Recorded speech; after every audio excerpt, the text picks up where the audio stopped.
Beralih ke informasi selanjutnya, minat masyarakat menjadi panitia pemilihan kecamatan PPK di Kota Prabu Muli kali ini mengalami peningkatan dari tahun sebelumnya. Per 27 November saja sudah 533 orang yang mendaftar.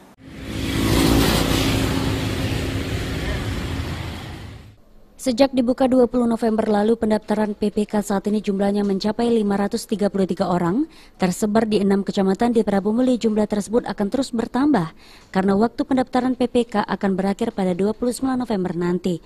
Dari pantauan tim liputan PAL TV, ramainya pendaftaran PPK juga terlihat hingga hari ini.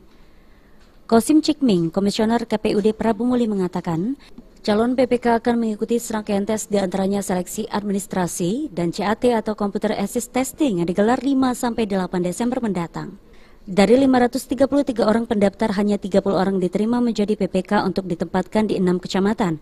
Selain jumlah pendaftar yang membludak, persyaratan menjadi PPK juga sedikit longgar dari sebelumnya karena tidak ada periodenisasi dan umur dari 17 hingga 55 tahun. Sudah terdaftar 533 orang.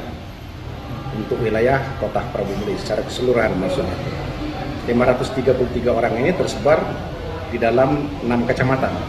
Nanti dari 533 ini yang sudah terdaftar saat ini, kebutuhan setiap kecamatan itu 10 orang.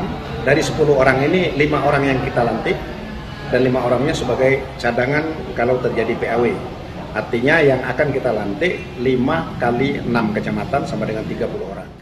Nurrahma Pujiastuti, salah satu pendaftar PPK asal Kecamatan Prabu Muli Timur, mengaku tertarik menjadi panitia pemilihan kecamatan karena menurutnya PPK merupakan peluang kerja.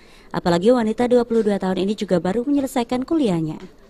Karena ya ini juga peluang kerja kan, juga saya tertarik buat ikut di Badan KPU juga sih, jadi mau kerjasama. Optimis nggak bisa lulus? Insya Allah optimis. Persiapannya apa nih kalau? Mungkin lagi persiapan pemberkasan dulu sih, perlengkapan, terus nanti katanya bakal ada tes tertulis sama wawancara. Makasih ya. Banyaknya peminat menjadi PPK ternyata tidak hanya di Kota Prabu Muli, namun hampir seluruh kabupaten kota di Sumsel. Menurut Komisioner KPUD Prabu Muli Kosim Cikming, tersebarnya informasi mengenai perekrutan PPK di kalangan masyarakat menjadi salah satu penyebab membludaknya pendaftar PPK tahun ini. Beni Firdaus, PAL TV.